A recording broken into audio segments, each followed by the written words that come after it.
أعوذ بالله من الشيطان الرجيم.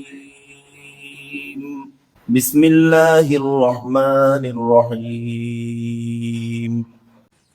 والذين كفروا بربهم لهم عذاب جهنم وبئس المصير. إذا ألقوا فيها سمعوا لها شهيقا إذا ألقوا فيها سمعوا لها شهيقا وهي تفور تكاد تميز من الغيظ كلما ألقي فيها فوج سألهم خزنتها كلما ألقي فيها فوج سألهم خزنتها ألم يأتكم نذير قالوا بلى قد جاءنا نذير فكذبنا وقلنا ما نزل الله من شيء إن أنتم إلا في ضلال كبير وقالوا لو كنا نسمع أو نعقل ما كنا في أصحاب السعير صدق الله مولانا العظيم وصدق رسوله النبي الكريم ونحن على ذلك لمن الشاهدين والشاكرين والحمد لله رب العالمين.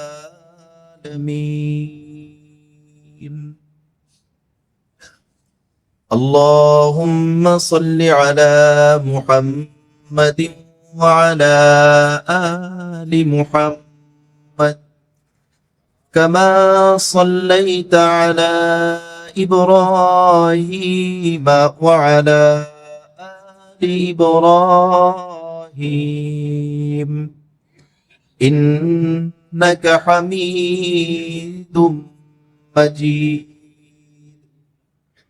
اللهم بارك على محمد وعلى آل محمد كما باركت على إبراهيم وعلى آل إبراهيم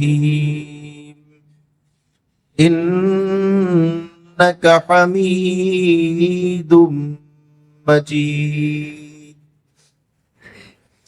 نستعين بالله ونتوكل عليه حسبنا الله ونعم الوكيل نعم المولى ونعم النصير. আল্লাহ রাব্বুল আলামিনের শাহী দরবারে লাখো কোটি শুকরিয়া আদায় করছি যে মহান আল্লাহ পাক আমাদেরকে পবিত্র কুরআনুল কারীমের অত্যন্ত গুরুত্বপূর্ণ সূরাতুল মুলক এর তাফসীরে বসার সুযোগ দিয়েছেন। এজন্য আমরা সকলেই হৃদয়ের গভীর থেকে আল্লাহ রাব্বুল আলামিনের শাহী দরবারে শুকরিয়া আদায় করি আলহামদুলিল্লাহ। সূরা মুলকের 6 থেকে 11 নম্বর আয়াত পর্যন্ত তিলাওয়াত করা হলো। আজকের তিলাওয়াতকৃত আয়াতে মহান আল্লাহ রাব্বুল আলামিন বলেন, আর যারা তাদের রবকে অস্বীকার করে তাদের জন্য রয়েছে জাহান্নামের আযাব।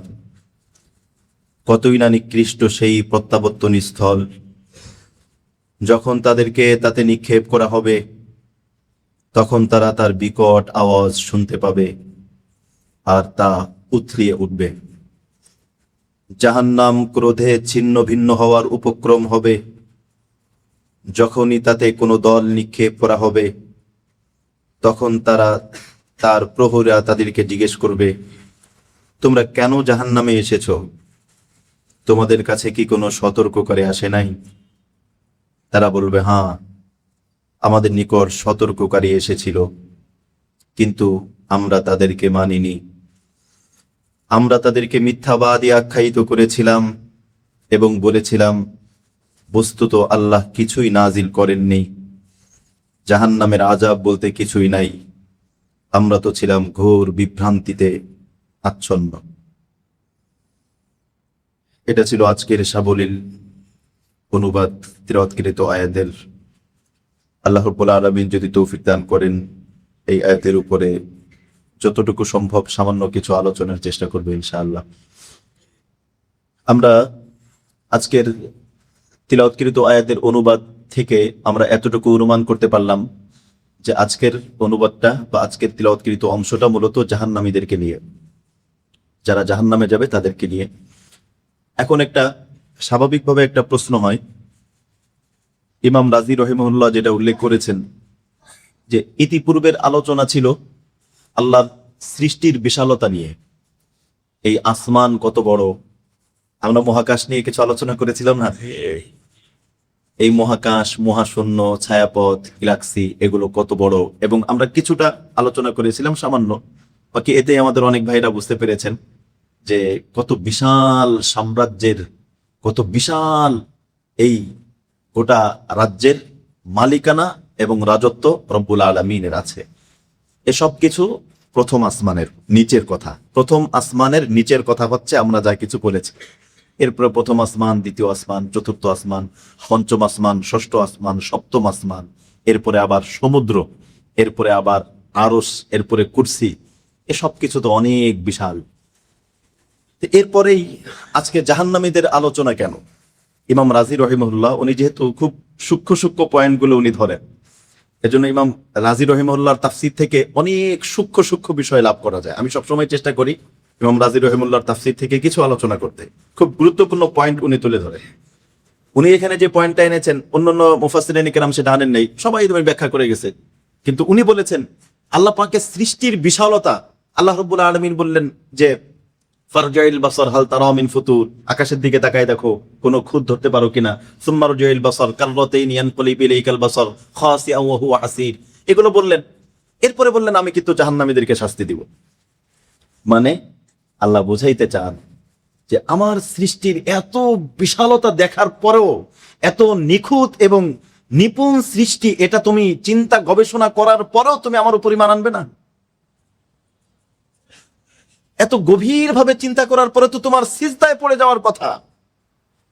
আমার সৃষ্টি নিয়ে যখন তুমি গবেষণা করবে, আসমানকে আমি চ্যালেঞ্জ দিলাম যে তাকায় দেখো কোনো খুঁত ধরতে পারো কিনা, কোনো ভুল ধরতে পারো কিনা। ভুল ধরা, খুঁত ধরা তো দূরের কথা, তুমি দেখছো তুমি নাফরমানি করো, তুমি টাইম মতো উঠো না, কিন্তু সূর্য কোনোদিন আল্লাহর নাফরমানি করে না। সূর্য টাইম মতো ওঠে, এক সেকেন্ড এদিক সেদিক হয় না। এই যে এতগুলি আমরা যে আলোচনা করলাম, এই নক্ষত্রকে ঘিরে গ্রহ ঘুরছে, গ্রহকে ঘিরে উপগ্রহ ঘুরছে, একটার সাথে একটার কোনো সংঘর্ষ হয় না। আল্লাহ রাব্বুল আলামিন বলছেন আমি যে এত সুন্দর করে আকাশকে সাজালাম, এই আকাশের গভীরতা, আমার এই সৃষ্টির বিশালতা দেখার পরও তুমি আমার কাছে আত্মসমর্পণ করবে না, তুমি আমার পর ঈমান আনবে না, তুমি আমাকে মানবে না। এত বিশাল আসমান, এটা তুমি উপলব্ধি করার পরও আমি যখন তোমাকে একটা কথা নিষেধ করি সেই কথা তুমি শুনবে না। আমি যখন তোমাকে একটা কাজ করতে বলি তুমি সেটা করবে না। যদি তুমি না করো তাহলে তোমার জন্য রয়েছে জাহান্নাম। তাহলে পূর্বের সাথে পরের সাথে সম্পর্ক বুঝে আসছে? আল্লাহ রাব্বুল আলামিন নিজের কুদরত আলোচনার করে বলেছেন যে এই কুদরত দেখার পরও যদি কেউ ফিরে না আসে, যদি কেউ আল্লাহমুখী না হয়, আল্লাহকে না মানে, আল্লাহর আনুগত্যে নিজের জীবনকে উৎসর্গ না করে, আল্লাহ রাব্বুল আলামিন বলেছেন তাদের জন্য আমি নির্ধারণ করেছি জাহান্নাম। অবিসাল মাসির, সেটা অত্যন্ত নিকৃষ্ট আবাসস্থল। মাসির মানে হলো যেখানে মানুষ ফিরে যায়। এটা অনেক ক্ষেত্রে ঘরের মতো, কিন্তু ঘর আর মাসিরের মধ্যে একটু পার্থক্য আছে। ঘরেও তো মানুষ ফিরে আসে, কিন্তু ঘরের মধ্যে থেকে বের হয়ে ফিরে আসাটা জরুরি না। কেউ কেউ আছে ঘরেই থাকে, এরকম হয় না অনেকে, যে ঘরের মধ্যেই থাকে, সে ঘর থেকে বাহিরে যায় এরপর আবার ফিরে আসে, এরকম হয় না। কিন্তু মাসিরটা হলো এরকম, যেখানে নিশ্চিত কেউ বের হয় আবার সেখানে আসে। আল্লাহ রাব্বুল আলামিন বলেছেন এই যে ফিরে আসা, দুনিয়াতে আল্লাহ পাক পাঠিয়েছেন, এরপরে সবাই ফিরে যাবে। এখন ফিরে কি মাসিরে যাবে, সাইরে যাবে, নাকি জান্নাতে যাবে, সেটা দেখার বিষয়। যদি কারো প্রত্যাবর্তন হয় মাসির, সাইর, জাহান্নাম, তাহলে সেটা বড় নিকৃষ্ট। আচ্ছা বলেন তো, এই জিনিসটা চিন্তা করলে কেমন লাগে না, যে আল্লাহ রাব্বুল আলামিন, আমি আরেকটা কথা বলি, যিনি প্রশ্ন করেছেন,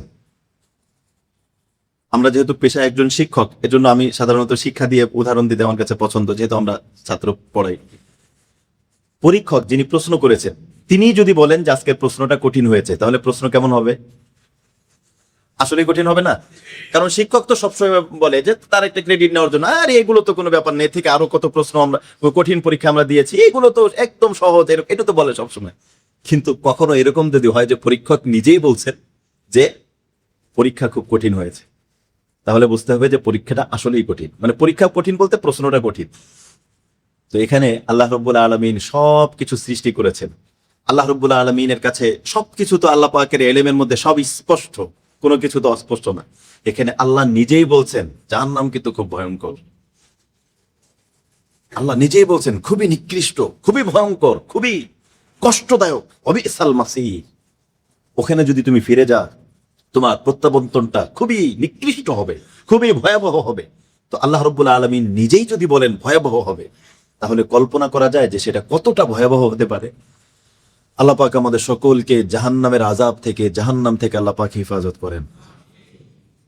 এরপর আল্লাহ রাব্বুল আলামিন সামান্য এই কয়েক আয়াতের মধ্যে একটু বিবরণ দিয়েছেন। কুল্লাম ইদা উলকু ফিহা সামিউ লাহা শাহীকাও ওয়া হিয়া তাফুর। ইদা উলকু ফিহা, যখন সেখানে তাকে নিক্ষেপ করা হবে। এখানে নিক্ষেপ শব্দ এসেছে। আচ্ছা বলেন তো, আমরা কখন নিক্ষেপ শব্দটা, নিক্ষেপ বুঝতেছেন সবাই? একজনকে দেওয়া আর নিক্ষেপ করা, এটা কি এক? সম্মানিত মানুষকে কি মানুষ নিক্ষেপ করে দেয়? নিক্ষেপ করা মানেই তো, মানে অনেকে আছে ছুড়ে দিচ্ছে, এটা ওই ব্যক্তি যাকে দেওয়া হচ্ছে উনি যে সম্মানিত, বিষয়টা এরকম না, এক। আর যাকে দেওয়া, যেই জিনিসকে দেওয়া হচ্ছে ওটাও যে খুব বেশি সম্মানিত, এটাও না। স্বর্ণের কোন গহনা অলঙ্কার এটা কি ফিকে দেয়? তাহলে উলকু, আল্লামা ইবনে কাসির রাহিমাহুল্লাহ লিখেছেন যে আল্লাহ পাক যে বলছেন যে কুল্লামা উলকু ফিহা, যখন তাদেরকে সেখানে নিক্ষেপ করা হবে। এই নিক্ষিপ্ত শব্দ দ্বারাই বোঝা যায় যে তারা বড় লাঞ্ছনাকর অবস্থা হবে তাদের। এরপরে কি, সামিউ লাহা শাহীকাও ওয়া হিয়া তাফুর, তারা শাহীক আওয়াজ শুনবে, সাউন্ড শুনবে। শাহীক মানে স্বাভাবিকভাবে আপনারা ডিকশনারিতে দেখলে দেখবেন যে আওয়াজ, সাউন্ড, শব্দ। তারা যখন জাহান্নামে তাদেরকে নিক্ষেপ করা হবে, তখন তারা শব্দ শুনবে, সাউন্ড শুনবে। এটা স্বাভাবিকভাবে অনুবাদ, বাকি শব্দ এটা না, এটার অনেক গভীরতা আছে। শাহীক শব্দটার এজন্য কোরআনুল কারীম উলামায়ে কিরাম থেকে যখন আপনি বুঝবেন, তখন মূল জিনিসটা বুঝতে পারবেন। শাহীক শব্দের অর্থ শুধু সাউন্ড না, বরং শাহীক শব্দের অর্থ হলো, ডিকশনারির মধ্যেও লেখা আছে গাধার আওয়াজ। গাধার আওয়াজকে কি বলে? বলেন কি বলে? শাহীক বলে, গাধার আওয়াজ। এটাও সঠিক কথা না। সঠিক কথা হলো, তাফসীরের মধ্যে আসছে যে মানুষ ঘুমাইলে তার মুখ থেকে যে আওয়াজটা বের হয়, অথবা যে কোনো প্রাণী শ্বাস নেওয়ার সময় একটা আওয়াজ বের হয়, বের করার সময় আর একটা আওয়াজ বের হয়। শ্বাস যখন সে টানে, ভিতরে যখন টানার সময় আওয়াজটা যেটা বের হয় ওটাকে বলে শাহীক। আর শ্বাস যখন ছাড়ার সময় যখন আওয়াজটা বের হয় সেটাকে বলে জাফির। তাহলে শাহীক মানে আমরা বুঝতে পারলাম যে প্রাণী যখন নাকি শ্বাস টানে, আমরা ঘুমাইলে অনেক সময় নাক ডাকা হয় না, গুঙ্গানির আওয়াজ যেটা, এই শ্বাস যখন টানে, এই শ্বাস টানার আওয়াজকে মূলত কি বলে? শাহীক বলে। অনেক ভাই আছেন খুব নাক ডাকার অনেক অনেক বেশি নাক ডাকে। আর সবচেয়ে বড় কথা হলো, যিনি নাক ডাকেন উনি তো বুঝতে পারেন না। সফরের ভিতরে এক খাটে বা এক রুমের মধ্যে 4-5 জন থাকলে দেখা গেছে যে একজন বিকট আওয়াজে নাক ডাকে, আশপাশের কোনো সাথী তারা ঘুমাইতে পারে না। অনেক সময় এরকম হয়, যাকে এটা তো ইচ্ছা করে তো আর কেউ করে না এটা। তো আওয়াজ যেটা টানার সময়, আমি যখন শ্বাসটা টানছি, এই টানার সময় যে আওয়াজটা বের হয় সেটাকে কি বলে? শাহিক বলে। তাহলে বোঝা গেল জাহান্নাম নিজের দিকে টানবে, এই টানার যে আওয়াজ, জাহান্নামের কি একটা টানা, মানে সে নিজের দিকে টানতে থাকবে, এই টানার আওয়াজ এটাকে কি বলে? শাহিক বলে। তাহলে যেটা গাধার আওয়াজের মতো, আর গাধার আওয়াজ কোরআনুল কারীম আল্লাহ রাব্বুল আলামিন বলেছেন যে সবচেয়ে নিকৃষ্ট আওয়াজ হচ্ছে গাধার আওয়াজ। এটা আরবের ভিতরেও মানুষ খারাপ শব্দ বোঝানোর জন্য গাধার আওয়াজ বোঝানো হইতো। কোরআনে বলেছে ইন্না আনকারাল আসওয়াতি লাসাউতুল হামির, সবচেয়ে অপছন্দনীয় সাউন্ড হচ্ছে, শব্দ হচ্ছে গাধার আওয়াজ। তাহলে এখান থেকে তাফসিরের ভিতরে আল্লামা ইবনে কাসির রহিমাহুল্লাহ উনি বলেছেন, এই আয়াতের তাফসির থেকে বুঝে আসে যে জাহান্নামে যখন তাদেরকে নিক্ষেপ করা হবে, এই নিক্ষিপ্ত হওয়ার আগেই তারা শব্দ শুনবে, জাহান্নামে সাউন্ড শুনবে, আওয়াজ শুনবে। আর এই আওয়াজটা কেমন হবে? এই আওয়াজটা হচ্ছে মানুষের শ্বাস টানা গুঙ্গানির আওয়াজ, যেটা নাকি মানুষের গুঙ্গানি না, গাধার গুঙ্গানি। মানুষের গুঙ্গানির ভিতরে তো যত কিছু হোক, কিছুটা শালীনতা আছে, গাধার গুঙ্গানির আওয়াজ, এই আওয়াজটা হচ্ছে জাহান্নামের আওয়াজ। এক কথায় খুব ভীতিকর আওয়াজ। এরপর আল্লাহ রাব্বুল আলামিন বলেছেন ওয়াহিয়া তাফুর। তাফুর মানে হলো, তাফুরের শাব্দিক অর্থ হলো, এই শব্দটা আসছে ফাউরুল কিদর থেকে। কিদরুন মানে হলো পাত্র, আর ফাউরুল কিদির বলা হয় যখন নাকি পাত্রের মধ্যে কোনো পানি অথবা কোনো কিছু দিয়ে সেটা এরকম টকবক টকবক করে, ফুটন্ত পাত্রকে কি বলে? কিদরি বলে। এ কথা বুঝেন নেই? তাহলে তাফুর মানে যেই জিনিসটা টকবক টকবক করছে, আগুনের মধ্যে জ্বালানোর পরে পাত্রের মধ্যে যদি কোনো কিছু ফুটানো হয়, এই ফুটানোর যে আওয়াজ, এটা কি বলে? তাফুর। আল্লাহ রাব্বুল আলামিন বুঝাইতে চাইলেন যে জাহান্নামের একটা তো বিকট সাউন্ড আছেই, আর একটা হলো জাহান্নামের আগুন এরকম ফুটন্ত টকবক টকবক করতেছে, ওই সাউন্ডটা, ওই ভীতিকর আওয়াজও জাহান্নামী শুনতে পাবে। এরপর আল্লাহ রাব্বুল আলামিন বলেছেন তাকাদু তামাইয়াজু মিনাল গায়জ, জাহান্নাম ফেটে পড়বে, জাহান্নাম ক্রোধে ফেটে পড়বে। কেন? ক্রোধটা কিসের? এখানে আরেকটা কথা বলি, আপনারা বুঝতেছেন না সবাই? সেটা হলো জাহান্নামের সাউন্ডটা আমরা কি বললাম, আসলে গভীর শব্দ থেকে গভীর জিনিস বুঝে আসে, এমনি স্বাভাবিক অনুবাদ দিয়ে এত কিছু বুঝে আসে। এখানে আল্লাহ রাব্বুল আলামিন বললেন, এখানে শব্দ দেখেন, কোরআনুল কারীমের শব্দটা, কোরআনুল কারীম যে এত জ্বলন্ত মুজিজা, যদি কেউ কোরআন বুঝতে চায়, আমি চ্যালেঞ্জ দিতে পারি যে কেউ হোক, কোরআন যদি কেউ বুঝতে চায়, সে কোরআনের উপর, আল্লাহর উপর ঈমান আনা ছাড়া থাকতেই পারবে না। আল্লাহ রাব্বুল আলামিন এতটা অলৌকিক এবং এতটা গভীর ভাবে কোরআনকে সাজিয়েছেন। যেমন এই যে কয়েকদিন আগে আমরা একটু ফোনগুলো সাইলেন্ট রাখলে ভালো হয়, এত গভীরের কিছু আলোচনা যেতেছে, অনেকে আছে ফোন খোলা, কিছুক্ষণ পর একটা ফোন আছে, কেউ দৌড়তে চলে যায়, কেউ বাইরে যায়, ফোনটা আপনি একটু পরে ধরেন না, আধা ঘন্টা ফোনটা না ধরলে আপনার কি ক্ষতি হয়ে যাবে? অফিসের মধ্যে ঢোকার পরে ফোন বন্ধ রাখি না আমরা, ফোন সাইলেন্ট রাখি না, তো আধা ঘন্টার মধ্যে কি ক্ষতি হয়ে যাবে? এখানে ফোন খোলা থাকলে মনও তো বসবে না, কখন ফোন আসলো, কেউ বেরো চলে যেতেছে, কেউ ফোন ধরতেছে, এরকম এই কথাগুলো তো পরে আপনি পাবেন না।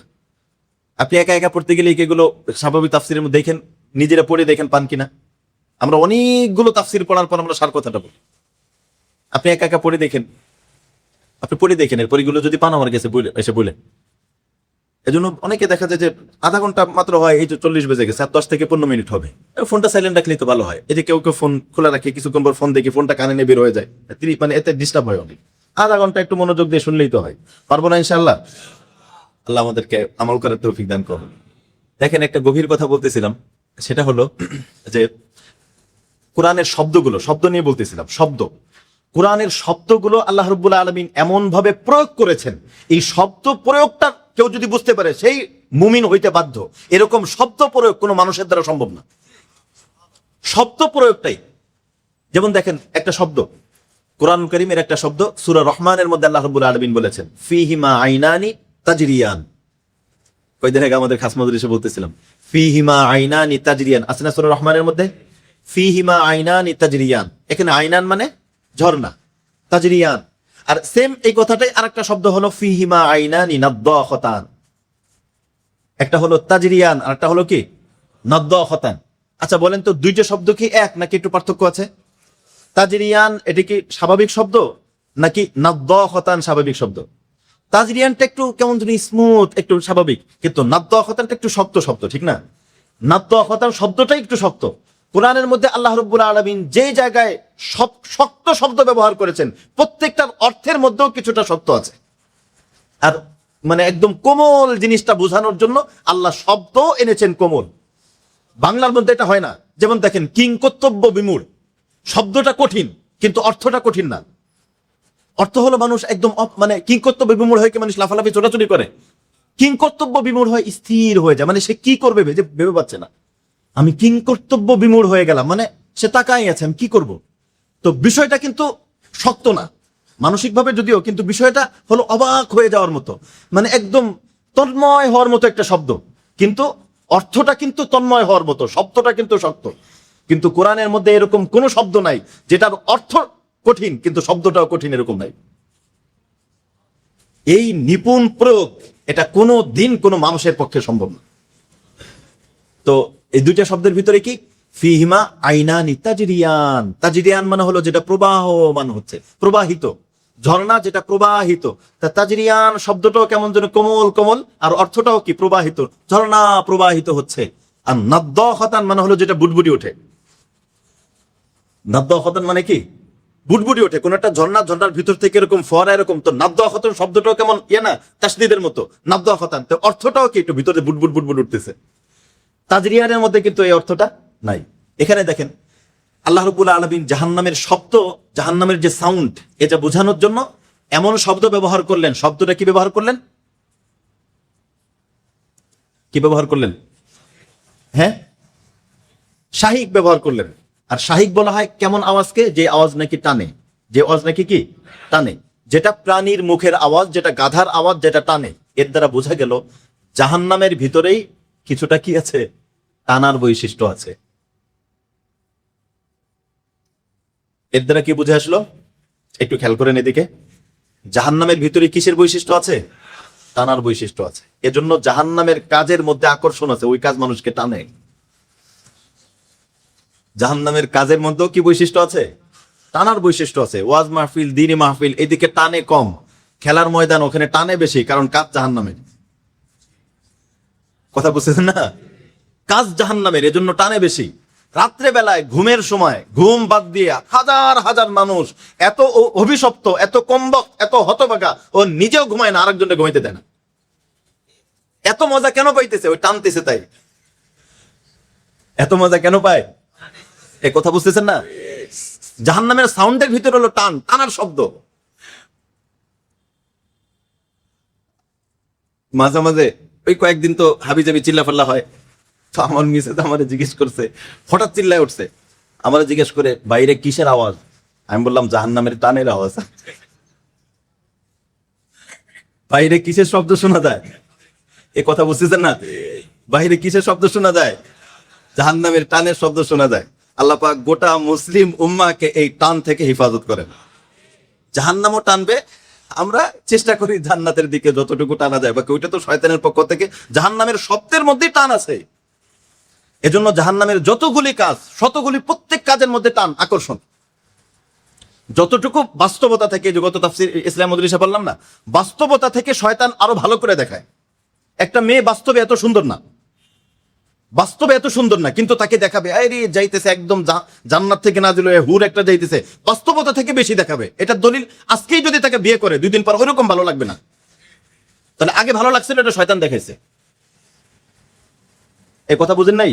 বিয়ে তো সবাই পছন্দ করেই করে। একদম ছেলের পছন্দ না হলে কি বিয়ে হয়? খুব কমই তো হয়। বিয়ে তো পছন্দ করার পরেই করে, কয়দিন পরে ভাল লাগে না, টান নাই কেন? এখন তো বিয়ে হয়েছে, আরেকটার পর টান কেন? ওটা তো জাহান্নামের জন্য টানতেছে। যেটা বিয়ে না, অবিবাহিত, মানে যাকে বিয়ে করে নেই, ভিন্ন নারীর প্রতি অনেক টান। এটা কিসের টান? ওই জাহান্নামের টান। হারামের প্রতি টান আছে, হারামের প্রতি অটোমেটিক হারাম এই জিনিসটাই টানবে। এই টান কেন, কিভাবে বুঝলাম? শব্দ দিয়েই বুঝে আসে। কি শব্দ? শাহিক। শাহিক মানে কি? টান। আল্লাহ পাক আমাদেরকে জাহান্নামের টান থেকে হেফাজত করে। জাহান্নাম বিভিন্ন ভাবে আমাদেরকে টানে, বিভিন্ন ভাবে টানে। লোভ দিয়ে টানে, ক্ষমতা দিয়ে টানে, বিভিন্ন আশা দিয়ে টানে। তো আমরা চেষ্টা করব জাহান্নাম যতই টানুক, আল্লাহ যেন আমাদেরকে জান্নাতে কাজের উপর স্থির থাকার তৌফিক দান করে। আর 2 নম্বর হলো তাদেরকে তাদের অপরাধীর উপরে স্বীকার করানোর জন্য, স্বীকারোক্তিমূলক বিটা, মানে সে যেন নিজেই স্বীকার করে যে হ্যাঁ এই তোমার কাছে এটা আসছিল না। অর্থাৎ ফেরেশতারা তাকে বুঝাবে যে এটা তোমার প্রাপ্য, এটা তোমার হাতের কামাই, তুমি ইচ্ছা করেই আসছো কেমন যেন। এবং এটা বুঝাবে যে আল্লাহ রাব্বুল আলামিন তিনি আদেল, ন্যায়পরায়ণ, আল্লাহ জালেম না। তুমি এটা বলতে পারবা না যে ইস আল্লাহর ক্ষমতা আছে আমাকে দিয়ে দিল, আর কি করবে, দেন আমরা দেন, আপনার পাওয়ার আছে আপনি আমাকে জাহান্নামে দিয়ে, আমি কি করছি জাহান্নামে, এ কথা বুঝেন নাই। এ কথা যেন বলতে না পারে, জিজ্ঞেস করা হবে এই জাহান্নামে আসছো কেন, তখন বলবে হ্যাঁ আমাকে সতর্ক করা হয়েছিল। তো তার এই কথার দ্বারা আল্লাহ রাব্বুল আলামিন কোরআনুল কারীমের মধ্যে বলেছেন, আমি কোনো মানুষকে সতর্ক করা ছাড়া কাউকে শাস্তি দেই না, কাউকে সতর্ক করা ছাড়া। এই জন্য অনেক ক্ষেত্রে দেখা যায় প্রথমবারে হযরত ওমর রাদিয়াল্লাহু তাআলা আনহুর সময় একজন একটা অন্যায় করছে, ওমর রাদিয়াল্লাহু তাআলা তাকে ধরে শাস্তি দিয়েছেন। পরে বলছেন যে হযরত আমি অন্যায়টা প্রথমবার করছি, আমার কিছু বলেন না। বল না, আল্লাহ পাক প্রথমবারই কাউকে ধরান না, আল্লাহ পাক 1-2 বার সুযোগ দেন, তুই নিশ্চয়ই 3 নম্বর বার করছিস। পরে দেখা গেল আসলে সে 3 নম্বর বার করছে, আগে এরকম করছিল। আল্লাহ রাব্বুল আলামিন অনেক সময় অনেককে সুযোগ দেন, দুনিয়ার মধ্যেও দেন। একটা অন্যায় করতেছে, আচ্ছা ঠিক আছে, একটা অন্যায় করছে, ঠিক আছে, কাউকে কয়েক বছর দেন, কাউকে কয়েকবার দেন, বিভিন্ন ভাবে অনেককে সুযোগ দেন। তো আল্লাহ রাব্বুল আলামিনের পক্ষ থেকে ফেরেশতারা বলবে যে তোমরা কেন জাহান্নামে আসছো, তোমাদের কাছে কি কোনো নাজির আসে নাই? নাজিরের কয়েকটা ব্যাখ্যা। একটা হচ্ছে স্বাভাবিক ব্যাখ্যা হলো সতর্ককারী। সতর্ককারী কে হতে পারে? নবীজি সতর্ককারী, কোরআন সতর্ককারী, নবীজির বাণী হাদিস সতর্ককারী, নবীজির পক্ষ থেকে উলামায়ে কেরাম তারা সতর্ককারী, যারা এই সতর্ক করেছে প্রত্যেকে সতর্ককারী। আর নাজিরের আরেকটা ব্যাখ্যা, আরো 2টা ব্যাখ্যা, কেউ কেউ বলেছেন আরেকটা ব্যাখ্যা হলো মানুষের চুল দাড়ি পাকা শুরু করা, এটাও নাজির। চুল দাড়ি পাকা শুরু হওয়া এটাও নাজির। মানে চুল দাড়ি যখন পাকা শুরু হয় তখন মানুষের একটা বয়স, দীর্ঘ একটা বয়স যাওয়ার পরেই তো তার চুল দাড়ি পাকা শুরু হয়। তো এটাও নাজির, মানে চুল দাড়ি পাকতে শুরু করা, মানে এটা তাকে কেমন যেন বোঝানো হচ্ছে যে এখন কিন্তু তোমার জীবনের শেষ ধাপ। একটা ধাপ ছিল দাড়ি নাই, হ্যাঁ দাড়ি উঠবে, দাড়ি উঠবে, দাড়ি উঠবে, দাড়ি নাই, দাড়ি উঠবে। তো এটা হলো একদম প্রাথমিক ধাপ। এরপরে মাঝামাঝি ধাপ, হ্যাঁ দাড়ি উঠছে, এটা হলো মাঝারি, একটা লম্বা একটা সময়, কিন্তু এই 2টা ধাপে লম্বা একটা সময় যায়। এরপরে শেষ ধাপ হলো দাড়ি পাকা শুরু হয়ে গেছে, এরপরে আর কোনো ধাপ আছে? এটাই শেষ ধাপ। তাহলে নাজিরের একটা ব্যাখ্যা হলো মানুষের চুল দাড়ি পাকা শুরু হওয়া, এটাও কেমন যেন একটা সতর্কবাণী। চুল পাকা, দাড়ি পাকা, অনেকে দেখা যায় যে দাড়ি পাকার পর আবার শেভ করতেছে, আবার শেভ করতেছে, মানে আর শেভ করা যাচ্ছে না তারপরও করতেছে, ঠিক না এরকম। আরেকটা ব্যাখ্যা হলো নাজিরের মানুষের নাতি হয়ে যাওয়া, এটাও নাজিরের একটা ব্যাখ্যা। এটাও একটা মৃত্যু সংকেত। অল্প বয়সেই তো মানুষের নাতি হয় না, দীর্ঘ একটা সময় যাওয়ার পরেই তো কি হয়, নাতি হয়। তো এই নাজির মানে কেমন যেন তাকে একটা সংকেত দেওয়া হচ্ছে। সংকেত পাওয়ার পরে মানুষ কি করে? সংকেত পাওয়ার পরে মানুষ প্রস্তুতি নেয়। আমরা সহজ ভাষায় একটা উদাহরণ দেই। আমাদের আগে যখন ওই যে পদ্মা ব্রিজটা ছিল না, অনেক ভোগান্তি হইতো, তো লঞ্চে যাতায়াত করা লাগতো, নদী পার হওয়া লাগতো, অনেক ভোগান্তি হইতো, মানে দিনের জীবনের এরকম ভোগান্তি, কঠিন একটা ভোগান্তি হইতো। বিশেষ করে রাতের বেলা যখন বিভিন্ন সফর টফর থাকলে অনেক ভোগান্তি হইতো। এরকম হয়েছে মাহফিল শেষ করে আসছে হলো ঘাটে 11টায়, একদম আগে আগে ঈশার পরেই মাহফিল শেষ করে 11টায় চলে আসছে। পরের দিন মানে 11টা যায় রাত চলে যাওয়া, সকালবেলা সকাল 6টায় একদম ফজরের পরে মানে সিরিয়াল হয়েছে গাড়িতে, অনেক ভোগান্তি। ওই সময় লঞ্চ ছিল, তো লঞ্চের ভিতরে লঞ্চ থামার আগে একটা সাউন্ড শব্দ হয়, মানে যখন লঞ্চ চলতেছে চলতেছে চলতেছে দেখবেন যে থেমে যাচ্ছে, ঘাট চলে আসছে, ওর আগে একটা টিং টিং টিং একটা শব্দ বাজে। এই শব্দ আসার সাথে সাথে লঞ্চের মধ্যে একটা পরিবর্তন দেখবেন, আমরা দেখতাম ওই সময়, আপনারা বরিশালের বা ওই অঞ্চলে যারা, তারা এখনো বুঝতে পারবেন যারা লঞ্চে যান। তো শব্দ আসার সাথে সাথেই সবার মধ্যে একটা পরিবর্তন হয়, দেখবেন সবাই যে ঘুমায় থাকে তারা সবাই ডাক দেয় ওঠো ওঠো ওঠো, আর যে বসা থাকে সে ব্যাগটা গোছানো শুরু করে, ব্যাগ পাড়া শুরু করে, প্রত্যেকে যার যার জায়গা থেকে সামনে আগানো শুরু করে, ঠিক না? এটা হলো সতর্কবাণী আসার পরে এটা কাজটা সবাই করে। তো আমাদের যখন নাকি সতর্কবাণী আসে আমরা কি উঠে যাই? আমরা তো অলসতার চাদর মুড়ি দিয়েই থাকি।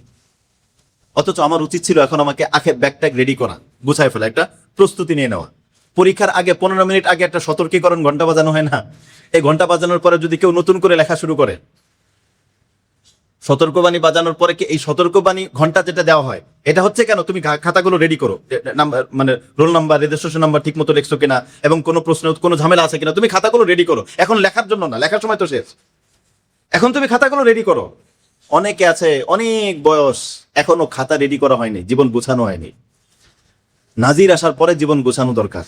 আল্লাহ পাক আমাদেরকে জীবন গোছানোর তৌফিক দান করে। গোছাবো দুইটা জিনিস দিয়ে জীবন গোছানো।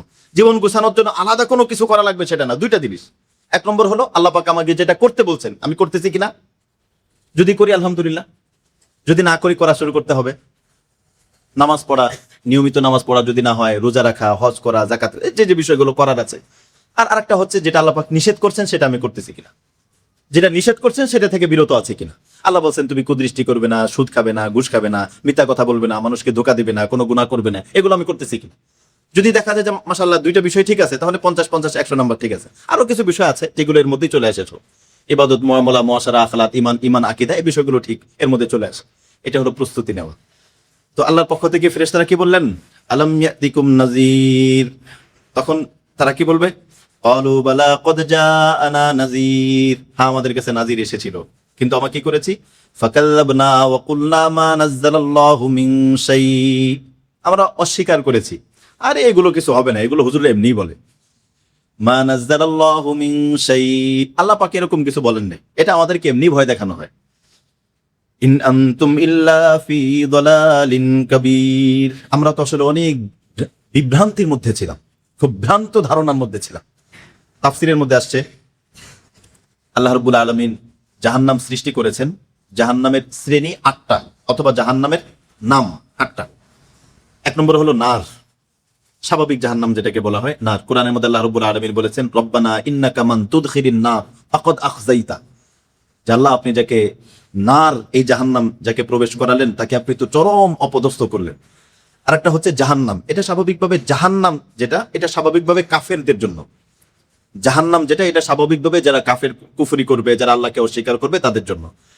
আর একটা হচ্ছে লাযা, কাল্লা ইন্নাহা লাযা, জাহান্নামের একটা নাম, একটা স্তর। আর একটা হচ্ছে সাকার, সাকার আল্লাহ রাব্বুল আলামিন বলেছেন সাউসলিহি সাকার ওমা আদরাকা মা সাকার, এই সাকারটা কাদের জন্য, সাকারটা আল্লাহ রাব্বুল আলামিন বলেছেন যারা সাকার জাহান্নামে যাবে, এই জাহান্নামে যে একটা স্তর, এখানে যারা যাবে তারা হলো বলবে, ক্বালু লাম নাকু মিনাল মুসাল্লিন, নামাজ পড়তাম না, ওয়ালাম নাকু নুতিমুল মিসকিন ওয়া কুন্না নাখুদু মাআল খাইদিন, তাহলে যারা নামাজ পড়তো না, রোজা রাখতো না, যাকাত দিত না, আল্লাহ পাকের বিধানগুলো, বড় বড় বিধানগুলো যারা মানতো না, তাদের জন্য কোনটা, সাকার। আর একটা হলো হুতামা, হুতামা জাহান্নামের একটা স্তর, খুব ভয়ঙ্কর, যারা মানুষের কলিজার মধ্যে আঘাত দিয়ে কথা বলতো। হুতামা, হুতামা মানে এমন আগুন যেটা চামড়া ভেদ করে ভিতর পর্যন্ত পৌঁছে যায়, এটা হলো হুতামা। মানুষের এরকম কিছু মানুষ আছে যা মানুষকে শরীরে আঘাত করে না, কিন্তু একদম ভিতর পর্যন্ত আঘাত করে ছাড়ে, ভিতর পর্যন্ত আঘাত করে ছাড়ে। আমরা কিছু কথা বারবার বলি, এজন্য সমাজ মানে অভিশপ্ত হয়ে গেছে। সমাজে বিভিন্ন ব্যাধি ছড়ায় গেছে। বিভিন্ন ঘরের ভিতরে এরকম আছে যে স্ত্রী এমন মানে জ্বলন্ত আগুনের মধ্যে আছে, বলতেও পারে না, সইতেও পারে না, আত্মহত্যা করার জন্য প্রস্তুত থাকে স্বামীর আচরণে, পরিবারের সদস্যদের আচরণে। এমন একটা মুহূর্তের মধ্যে চলে যায় যে তখন সে কি করবে। আমাদের কাছে বহু লোক মাসলা জিজ্ঞেস করে আত্মহত্যার কোনো সুযোগ আছে কিনা। এই মানুষের কথা, মানুষের কর্ম এমন কষ্ট দেয়, একদম চামড়া ভেদ করে ভিতর পর্যন্ত পৌঁছে দেয়। ওই লোকদের জন্য আল্লাহ রাব্বুল আলামিন এই জাহান্নাম রেখেছে। খবরদার আমার দ্বারা এরকম কেউ কোনো কষ্ট না পাক, কেউ কোনো কষ্ট না পাক। একজন স্বামী যদি দেখে, যে একজন স্ত্রী যদি দেখে যে স্বামী পর নারীর সাথে গল্প করতেছে, মেসেজ দিতেছে, উল্টোপাল্টা করতেছে, এটা স্ত্রী কোনোদিন সহ্য করতে পারে না, ভিতরটা শেষ হয়ে যায়। কি করবে? এখন সন্তান হয়ে গেছে, কিছু করার নাই, অপেক্ষা করেন। আপনি যিনি করতেছেন অপেক্ষা করেন, কয়েকদিন পর আল্লাহ পাক আপনার দিল পর্যন্ত পোড়ানোর আগুন আল্লাহ পাক রেডি রাখতেছে। এজন্য আল্লাহ পাক আমাদের সকলকে সর্ব ধরনের গুনাহের কাছ থেকে হেফাজত করেন। আরেকটা হলো জাহিম, জাহিম। আরেকটা হচ্ছে সাইর। সাইর কারা? আমাদের আজকের আলোচনাই হলো সাইর। সাইরে কারা যাবে সেটা আমরা বলছি। আরেকটা হলো হাভিয়া। হাভিয়া এটা যাদের আমল কম, মানে আমল ওজন করা হবে না, যাদের আমলটা একটু হালকা হয়ে যাবে, আমল হালকা, এরা হলো কিসে যাবে? হাভিয়াতে যাবে। হাদিসের মধ্যে আসছে, হযরত আব্দুল্লাহ ইবনে আব্বাস রাদিয়াল্লাহু তাআলা আনহু বর্ণনা করেন জাহান্নামের ব্যাপারে। আমরা সংক্ষেপে একটু আলোচনা শুনি। হযরত আব্দুল্লাহ ইবনে আব্বাস রাদিয়াল্লাহু তাআলা আনহু বর্ণনা করেন, সহিহ বুখারীর হাদিস, নবীজি বলেন, ইত্তরাতু ফিল জান্নাহ, আমি একবার জান্নাতে উকি দিলাম মিরাজের রাতে, অথবা অন্য কোনো সময়, যে কোনো সময় নবীজি জান্নাতকে একটু দেখলেন, এক নজর, মানে জান্নাতের দিকে শুধু একটা নজর তাকিয়েছেন, এরপরে চোখ ঘুরে ফেলছেন। এক নজরে যতটুকু বোঝা যায়, এক নজরে কিন্তু স্পষ্ট করে অনেক কিছু বোঝা যায় না, বাকি মোটামুটি একটা অবস্থা বোঝা যায়। নবীজি বলেন যে আমি এক নজর তাকায় দেখলাম, দেখার পর আমার একটা ধারণা যেটা হলো সেটা হলো ফারাআইতু আকসারা আহলিহা আল ফুকারা, দেখলাম অধিকাংশ জান্নাতীটাই হলো গরিব মানুষ। দুনিয়ার মধ্যে যারা গরিব ছিল, আমি আমার অভিজ্ঞতায় দেখেছি, যাদের এই যে আমরা ইসলামী মজলিসের জন্য অনেকরে বলি টাকাওয়ালারা ছাড়া কম দেয়, দেখবেন খাস মজলিসে এই যে রাত 3টা পর্যন্ত বসে বয়ান শুনে, রাত 3টা পর্যন্ত, যারা 3টা পর্যন্ত যারাই বয়ান শুনে অধিকাংশই গরিব। আমি আমার অনেক অভিজ্ঞতা, শুধু একদিনের অভিজ্ঞতা বললাম না, বিগত প্রায় 13 বছরের অভিজ্ঞতার আলোকে বললাম, নবীজির হাদিসের সাথে মিলে। ফারাআইতু আকসারা আহলিহা আল ফুকারা, জান্নাতকে তাকায় দেখলাম যে অধিকাংশ জান্নাতের অধিবাসী গরিব মানুষ।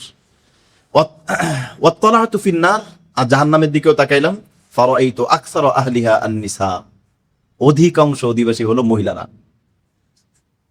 মহিলাদেরকে এটা শোনানো দরকার, অধিকাংশ জাহান্নামী হচ্ছে মহিলারা। কি কারণে? অন্য হাদিসের মধ্যে ব্যাখ্যা আছে, তবে সবাই না, যারা নেক আমল করবে, আমলে সালেহ যারা করবে, তাদের জন্য আল্লাহ পাক জান্নাত রাখছেন। জাহান্নামের আরেকটা বিশালতার ব্যাপারে হযরত আনাস রাদিয়াল্লাহু তাআলা আনহু বর্ণনা করেন, সহিহ বুখারীর হাদিস। নবীজি বলেন লা তাযালু জাহান্নাম ইউলকা ফিহা ওয়া তাকুলু হাল মিন মাজিদ, জাহান্নাম এত বিশাল এবং জাহান্নামী চলে যাওয়ার পর, যত জাহান্নামী আছে সব চলে যাওয়ার পরে জাহান্নাম ক্ষান্ত হবে না, সে বলবে যে আল্লাহ আপনি আমাকে বিশাল করে বানিয়েছেন, আরো চাই, আরো চাই, হাল মিন মাজিদ, আরো দেন। এত বিশাল করে বানানোর পরেও সে আল্লাহ রাব্বুল আলামিনের কাছে আরো চাইবে যে আরো দেন। শেষ পর্যন্ত আল্লাহ রাব্বুল আলামিন তার কুদরতে যে কদম, হাদিসের মধ্যে আসছে কদম জাহান্নামের উপরে একটু রাখবেন, সাথে সাথে জাহান্নাম বলবে আল্লাহ কত কত যথেষ্ট, আপনি সরান, আমি তৃপ্ত হয়ে গেছি, আর লাগবে না। জাহান্নামের গভীরতার ব্যাপারে হাদিসের মধ্যে আসছে, এটাও সহিহ মুসলিমের হাদিস। হযরত আবু হুরায়রা রাদিয়াল্লাহু তাআলা আনহু বর্ণনা করেন, একবার নবীজিকে কাল্পনিকভাবে দেখানো হলো, এটা আসলে বাস্তবে শুনেছেন, বাস্তবে এরকম হয়েছেন এরকম না, আল্লাহ রাব্বুল আলামিন নবীজিকে সাহাবায়ে কেরামকে একটা কুদরত দেখিয়ে দিয়েছে। সেই কুদরতটা কি না হলে জাহান্নামের কোনো শব্দ দুনিয়াতে থেকে শোনা সম্ভব না। এটা নবীজিকে, নবীর সাহাবীদেরকে আল্লাহ রাব্বুল আলামিন একটা কুদরত, অলৌকিক বিষয় দেখিয়ে দিয়েছে। সেটা কি? একবার নবীজি একটা শব্দ শুনলেন, ইদা সামিআ ওয়াজবাতা, নবীজি সাহাবায়ে কেরামদেরকে নিয়ে একটা বিকট শব্দ শুনলেন। তখন নবীজি বললেন হাল তাদরুনা মা হাদা, তোমরা কি জানো এটা কিসের শব্দ? তখন সাহাবায়ে কেরাম বললেন যে আল্লাহু ওয়া রাসূলুহু আ'লাম, এটা আল্লাহই ভালো জানেন। তখন নবীজি বললেন হাদা হাজারুন উলকিয়া ফিন্নার মুনযু ৭০ খরিফান, ৭০ বছর আগে একটা বড় জাহান্নামের একটা বড় পাথর, এটা উপরে নিক্ষেপ করা হয়েছিল, এটা পড়তে ৭০ বছর লাগছে নিচে পর্যন্ত, ৭০ বছর পর্যন্ত লাগছে নিচে পড়তে। ওইটা যে নিচে পড়ছে, এই পড়ার একটা শব্দ, এটা আল্লাহ পাক তোমাদেরকে শোনানোর জন্য আমাকে শোনাই দিলেন, যে তোমরা যেন শুনতে পাও, এটা নবীজির মুজিজা। বাকি এরকম আমরা শুনতে থাকবো বা এরকম পরবর্তীতে শোনা যাবে, বিষয়টা এরকম না। জাহান্নামের দরজা থাকবে 7টা গেট, জান্নাতের যেরকম গেট থাকবে জাহান্নামেরও 7টা গেট থাকবে। আল্লাহ পাক বলেছেন লিকুল্লি বাবিন মিনহুম জুজউম মাকসুম, প্রত্যেক গেট প্রত্যেক ব্যক্তিদের জন্য নির্দিষ্ট থাকবে। ওই গেটে অমক, ওই গেটে অমক, ওই গেটে মানে অপরাধী হিসেবে, চোর ডাকাত এক গ্রুপে, এরপরে ছিনতাইকারী এক গ্রুপে, চাঁদাবাজ এক গ্রুপে, মানুষ খুনকারী এক গ্রুপে, বিভিন্ন একটা গ্রুপ এরকম বিভিন্ন গেটের মধ্যে থাকবে। আল্লাহ পাক আমাদেরকে হেফাজত করেন।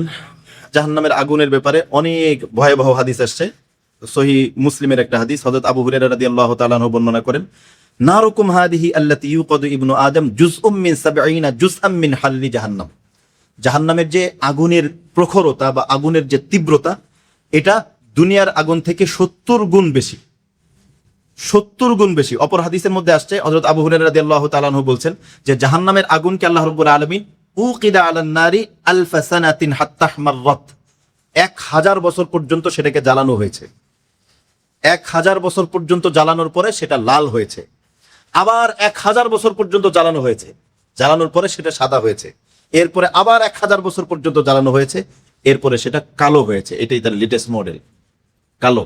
একদম জাহান্নামের আগুন হচ্ছে কালো। এটার ব্যতিক্রম হচ্ছে দুনিয়ার আগুন থেকে এটার ব্যতিক্রম, ১ নম্বর হচ্ছে এটার 3 দিক দিয়ে ব্যতিক্রম। দুনিয়ার আগুন হচ্ছে কালার হলো লাল, আর জাহান্নামের আগুন কালার কি? কালো। কেন কালো? ৩০০০ বছর জ্বালানোর পরে এটা কি হয়েছে? কালো হয়েছে, ১। ২ নম্বর হলো জাহান্নামের যে তীব্রতা, এটা দুনিয়ার আগুন থেকে ৭০ গুণ বেশি। ৩ নম্বর হচ্ছে দুনিয়ার আগুনের জ্বালানি হলো কাঠ বা এই জাতীয় জিনিস, আর জাহান্নামের আগুনের জ্বালানি হলো মানুষ এবং পাথর। মানুষ এবং পাথর, এটা হলো জাহান্নামের আগুনের জ্বালানি। আল্লাহ রাব্বুল আলামিন আমাদের সকলকে জাহান্নাম এবং জাহান্নামের কাছ থেকে আল্লাহ পাক হেফাজত করেন। যে কাজগুলোতে জাহান্নামে যেতে হয় ওই সমস্ত কাজ থেকে আল্লাহ রাব্বুল আলামিন হেফাজত করে। তো জাহান্নামীদেরকে লক্ষ্য করে যখন বলা হলো যে তোমরা কেন জাহান্নামে আসছো, তখন তারা কি বলল? যে আমরা, আমাদের কাছে সতর্ককারী এসেছিল কিন্তু আমরা সতর্ককারীদের কথা শুনিনি, এবং সাথে সাথে তাদেরকে মিথ্যা প্রতিপন্ন করেছি, এবং সাথে আর একটা কাজও করেছি। দুইটা কাজ, একটা কাজ হলো সতর্ককারীদের কথা শুনি নাই, আর একটা কাজও আছে। আল্লাহ রাব্বুল আলামিন যদি তৌফিক দান করেন আগামী সপ্তাহে ইনশাআল্লাহ আলোচনা হবে। আজকের সংক্ষিপ্ত আলোচনা থেকে আমরা অনেক কিছুই বুঝতে পারলাম। সার কথা যেটা বুঝতে পারলাম সেটা হলো জাহান্নাম খুবই ভয়াবহ। এই জাহান্নাম থেকে আমাদেরকে বিরত থাকার চেষ্টা করতে হবে। অল্প কয়েকদিনের দুনিয়া, এই দুনিয়ায় জাহান্নাম আমাদেরকে টানবে, জাহান্নামের কাজ আমাদেরকে টানবে। স্থির হয়ে কষ্ট করে ওই টান থেকে একটু দূরে থাকতে হবে। আল্লাহ রাব্বুল আলামিন আমাদের সকলকে জাহান্নামে যাওয়ার কাজ থেকে বিরত থেকে আল্লাহ পাক আমাদের সকলকে দুনিয়াতে থাকতেই জান্নাত অর্জন করার তৌফিক দান করেন। আমরা প্রতি মাসে আমাদের একটা সবগুজারি অনুষ্ঠান হয়, সারা রাত মিলে। কোন ওয়াজ শোনা তো আলহামদুলিল্লাহ হয়, কিন্তু ওয়াজের সাথে সাথে পূর্ণ মাসের মধ্যে একটা রাত যেন আমরা শেষ রাত্রে তাহাজ্জুদ পড়তে পারি। অনেকে দেখা যায় যে পুরো মাসের মধ্যে তাহাজ্জুদ পড়া হয় না। এরকম বদবস্ত কপাল পড়াও আছে যে পুরো মাসের মধ্যে ফজরের নামাজ পড়া হয় না। এটা আসলেই কপাল পড়া, আসলেই হতভাগা। মানে আল্লাহ রাব্বুল আলামিন তাকে মসজিদে আসতে দিচ্ছেন না। তো এই জন্য যেন আমরা কমপক্ষে মাসে একটা রাতও যদি তাহাজ্জুদ পড়তে পারি, আমাদের আমল হয়। একেবারে মাগরিবের পর থেকে বিভিন্ন নসিহা হয়, ইশার পরে আমাদের আলোচনা হয়, এরপরে জিকির হয়, এরপরে দোয়া হয়, এরপরে বিভিন্ন কারো কোনো প্রশ্ন থাকলে সেগুলো আলোচনা হয়, এরপরে শেষ রাত্রে আবার সবাইকে উঠাই দেওয়া হয়, শেষ রাত্রে জিকির হয়, দোয়া হয়, তাহাজ্জুদ হয়, সবকিছুর উপর দোয়া হয়। ফজরের নামাজের পরে পূর্ণ একটা রাত। আমাদের টার্গেট হলো যে মাসে 30টা রাত, 30টা রাতের ভিতরে 29টা রাত আমি আমার স্ত্রীকে দিলাম, আমি সন্তানদেরকে দিলাম, আমার বিভিন্ন কাজে দিলাম, আর একটা রাত এটা আমি এমন ভাবে কাটাবো এই রাতের ওসিলায় কবরের রাতগুলো যেন ভালো কাটে। কবরের রাতের জন্য একটা রাত বড় একটা জায়গা লাগে, কারণ রাত্রেবেলা থাকা আমাদের সবকিছু মিলে আমাদের যে একটা মাদ্রাসা আছে সেখানে আমরা এই আয়োজনটা করি। তো আমাদের আলহামদুলিল্লাহ অনেক ভাই যান, আলহামদুলিল্লাহ অনেকের ভিতরে পরিবর্তন হচ্ছে। চেষ্টা করা, সহি কথাগুলো পৌঁছে দেওয়ার চেষ্টা করা। বাকি হিদায়াতের মালিক কে? আল্লাহ পাক কখন কোন কথায় কার দিলের মধ্যে হিদায়াতের আগুন জ্বালায় দেবে কিছুই বলা যায় না।